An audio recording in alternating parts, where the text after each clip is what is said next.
Magandang umaga mga Kapores Jungle. Ngayong August 11, linggo ng umaga, ay pupuntahan natin ang bukal na hindi nauubusan daw ng tubig na kinukuha ng inumin ng mga dumadaan papunta sa kanilang mga kaingin. Sana masamahan niyo ako.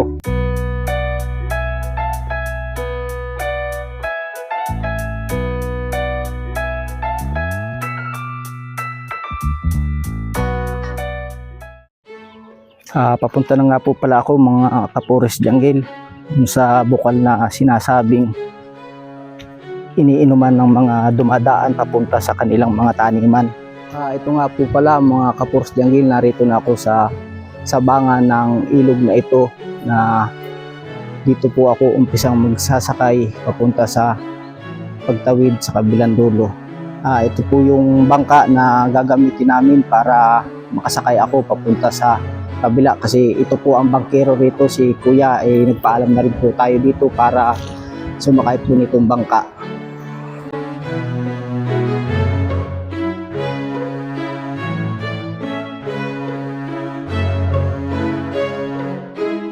At ako ay lapit ng makababa nitong aking sinakyang bangka.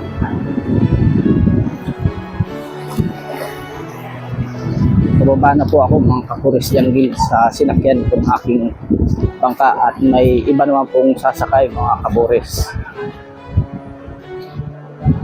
Yan po si Kuya, yung bangkero rito na aking nasakyan na papunta rito sa kabilang tabi. Dito na kami mga Kapores Jungle sa baybayin ng ilog na ito.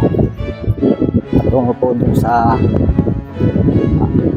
pupuntahan kong bukal. Ganda po ng view rito. Dito pa lang,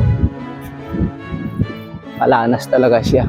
Dito na nga po pala kami mga Kapores Jungle sa sitio Malibay, Nacar, Quezon.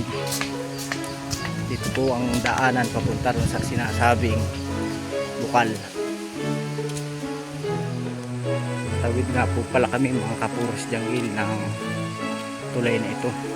Ito pa rin po ay sitio Malibay, Nacar, Quezon.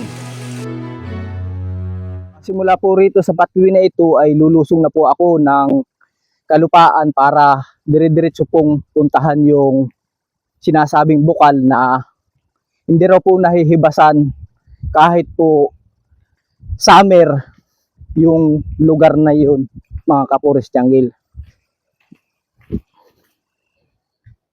Tara po't samahan niyo ako mga Kapores. Palusong na nga po pala ako mga Kapores Jungle. Itong baybayin ng ilog. Ito po ang daanan dito papunta din po sa bukal na aking pupuntahan mga Kapores. Tabing ilog na po siya. Ito po mga Kapores. Palusong na po ako ng ilog mga Kapores Jungle. Ito nga po pala, at nakadaan po ako ng isang nag-landslide na area. Ito po yun, nag-landslide po siya mga Kapores. Dito na nga po pala ako mga Kapores Jungle sa pahan ng bundok na sinasabi nilang ito daw po yung bukal na talagang hindi po siya natutuyuan kahit araw po ng summer o panahon ng summer mga Kapores Jungle. Gawa ng ang pinanggagalingan po nitong malakas na tubig na ito o nitong bukal na ito ay talagang malayo po sa mismo kabundukan pa po nanggagaling ito. Kita nyo naman po mga Kapores Jungle, yung ganda ng nature ay talagang, ako man po ay naniniwala na talagang hindi po ito matutuyuan talaga. Gawa ng napakalakas po ng bigay ng tubig o lagos-los simula sa lugar po na ito, sa area na ito mga Kapores Jungle.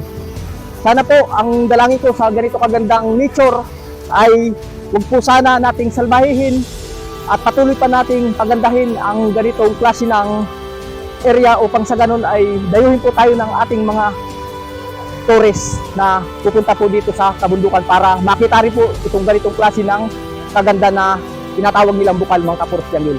Yan nga po pala mga Kapores Jungle, si Kuya, ito daw po talaga ay sa tuwing sila ay bababa ng taniman o umaakit ng taniman ay dumadaan din po sila rito para uminom, dahil napakalinis daw po ng tubig na ito mga Kapores Jungle.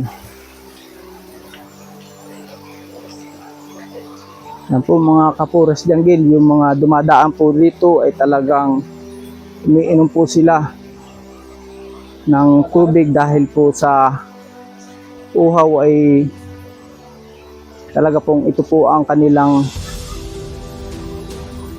inuman galing po sa kanilang mga taniman o sa kanilang pinanggagalingan na bundok mga kapores janggil. Tay, magandang umaga po.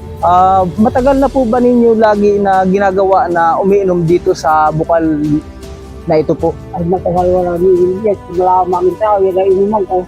Dami mga kagaya na, mga kapitid, yan sa lukon. Ay dagtong titik, yan, iniinuman na yan, wala nang ba ako ni yan, isin taong pa ang edad ko. Kasi maabot ako. Yan, wala akong makuha. At dahil ito po ay talagang daanan po ay ano? Daanan. Pagkakaling kami sa mga taniman, kaya kami dumadaan, kumisan, nagdadala kami ng inumin, ay diyan kami sinukuha. At hindi sa babo, nagdadala din kami.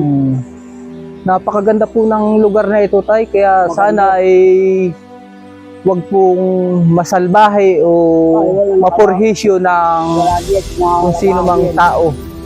nangangalagaan yun at bawal ang mag-alien. Kaya hindi na sususiyan kung tayo may piling. Kapag plano lang ito yung nakakait. So, Hindi bali na diyan sa bandang babang yun. akit nga po pala ako mga kapures janggil dun sa taas po nito kung saan po pinanggagalingan itong tubig na ito.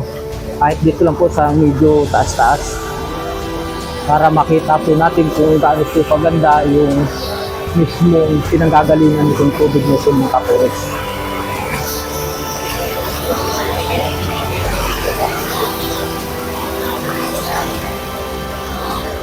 Nandito na nga po pala ako mga kapures janggil sa ibabaw nitong bundok na kung saan ay dito po nanggagaling yung bukal na lumalagos-los po ang tubig papunta sa ibaba itong kabundukang ito patungo po sa ilog mga kapures janggil. Tara po't samahan ninyo ako silipin kung gaano po kaganda o kalakas ang tubig na lumalabas dito sa bundok na ito mga kapures.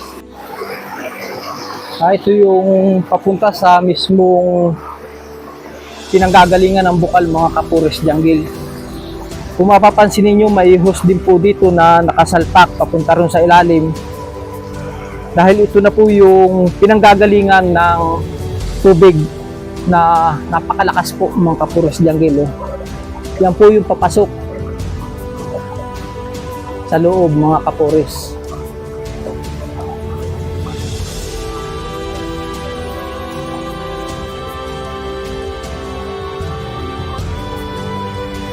Pababa na nga po pala ako mga kapures janggil nitong inakyat kong bundok para makita kung saan po nanggagaling yung tubig na ito at ganito po kalakas yung tubig mga kapures.